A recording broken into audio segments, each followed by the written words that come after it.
What's going on, everybody?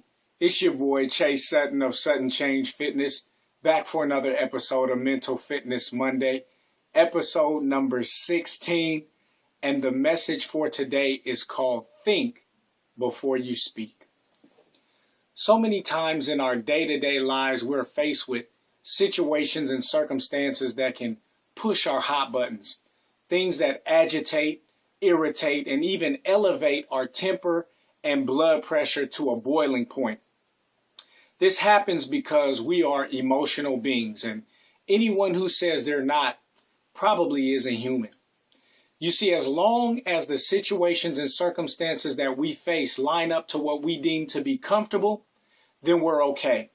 But it's when things or people cross our line of comfort that we tend to lash out.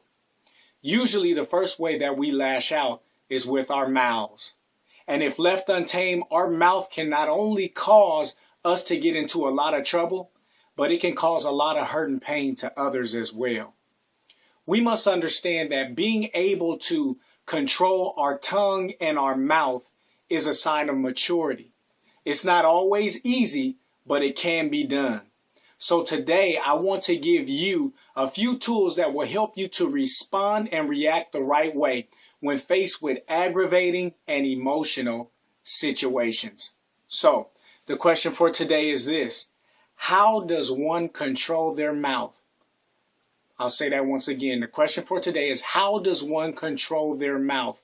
I have 5 tools or tips for you today to be able to do that, to be able to think before you speak. Number 1, listen intently and to completion. Listen intently and to completion. Meaning, you have to focus when that other person is talking to you. Even if it seems like what they're saying is getting on your nerves, listen intently and let them finish what they need to say before you start speaking. Why?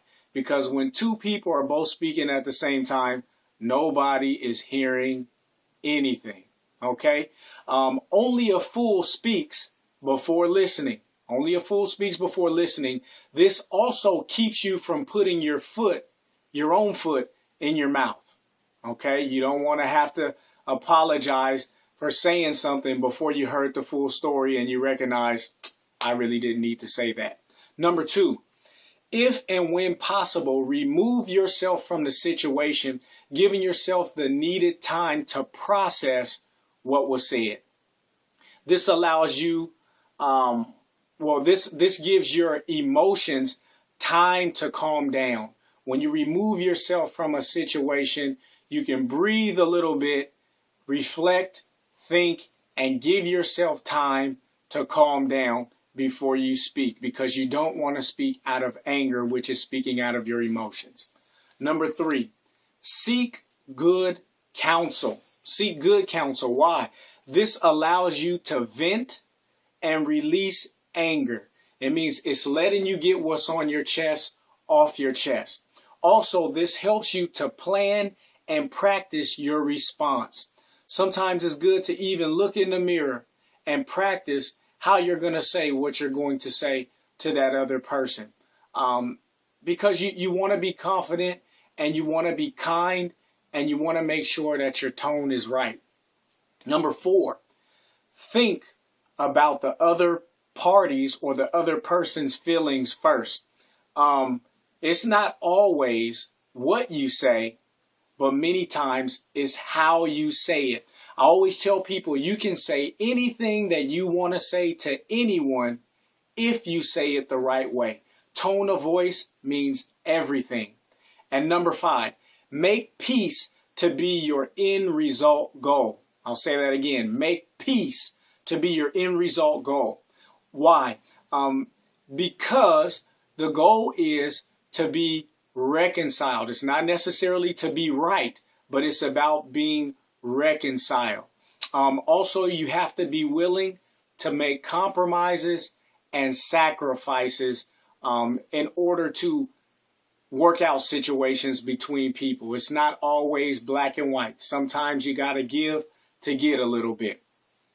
So with that being said, in closing, I want to leave you with this. Absolutely none of us are exempt from facing the trials that life sometimes brings. However, all of us have the ability to make the choice to react and respond in a mature and responsible way. We were given 2 ears and 1 mouth so that we can listen twice as much as we speak. I've heard it this way: be quick to listen and slow to speak. I've also heard it said like this: the tongue has the power of life and death, and those who love it will eat its fruit.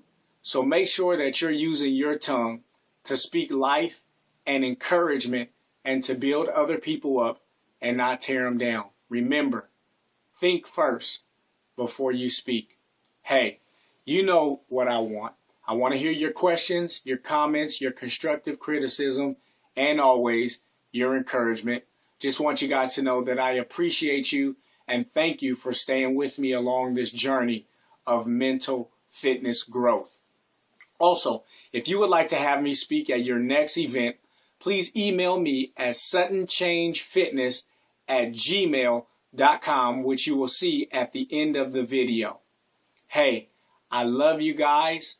God bless you.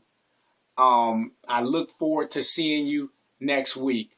I'm Chameion Sutton of Sutton Change Fitness, and I'm changing fitness, and fitness will change your life. Have a good one.